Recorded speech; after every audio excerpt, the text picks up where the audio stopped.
All right. What challenges might the cannabis industry face during the transition period for either rescheduling or descheduling?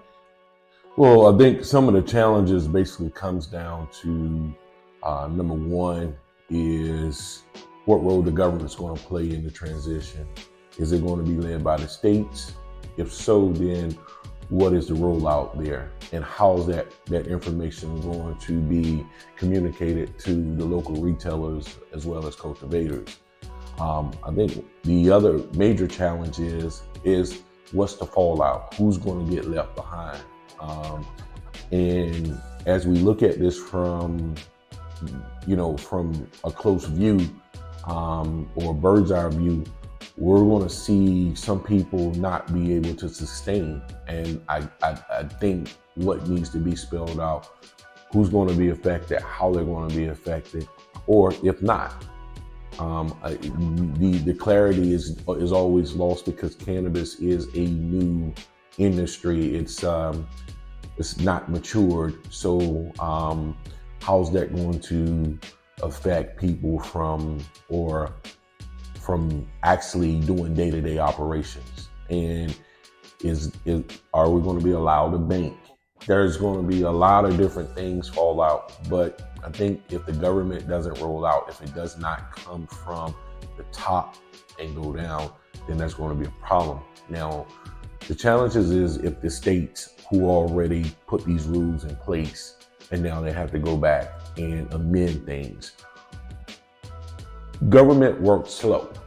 So what's the causal effect of that? Because now you got an election year, you got legislation changing, and now people or these legislators that was on board before may not be on board now with some of these things. So there's a lot of questions surrounding this that that can be challenges, but we just have to stand firm to what we believe, that the states that's already been approved from a municipal or a recreational adult use standpoint, that we hope that their laws stand firm, and that as the government, the U.S. government, puts out these descheduling or rescheduling, when they put out the guidelines, that we can follow them and that it'll be a smoother transition. But there will be some challenges, nevertheless.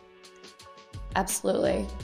How do you think descheduling or rescheduling is going to influence people who have invested in the cannabis industry? Well, I think the investment side is going to be great, because now I think there's going to give people more comfort. It's going to be a level of where before you're going to see cannabis stocks probably rise. You're going to see the Safer Bank Act pushed more. And you're going to see the advocacy from that standpoint of now banking is going to become real. I think the from the investor standpoint, now they feel like their dollar or their money is going to be in a safe environment, a safe place. And so hopefully the morale will be big, and that money will stop flowing again, because it basically stopped before. Yeah. Thinking of, and I know we only have a few more minutes left, but that just triggered a whole different chain of potential events in my head. We're going to be able to be in the United States stock market with descheduling or rescheduling. How do you think that's going to impact companies that don't have legal practices, like cultivations that sell to other states? How do you think it's going to impact them when they're under a microscope, because they're going to be regulated by the federal government? Well, I mean, with any change is going to be effect. You got a lot of Canadian companies that have invested a ton of money in the U.S. Markets and vice versa. So I think that what's going to probably happen is that now these companies are going to have to, the SEC is probably going to look at them from a different lens, of course.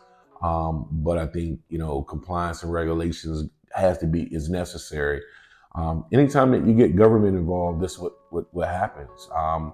The descheduling or rescheduling of cannabis will help, especially DC, hopefully remove the rider so that adult use can be in place and things of that nature. But there's going to be a fallout. And anytime that government puts its foot down or implements laws that's going to change something, this same thing happened with alcohol. people were doing things their way. They had to get used to doing in a regulatory way. And that's what's going to happen with cannabis. Unfortunately, we don't know what's yet to come. We're just forecasting it at this moment. Awesome. Thank you. You're welcome.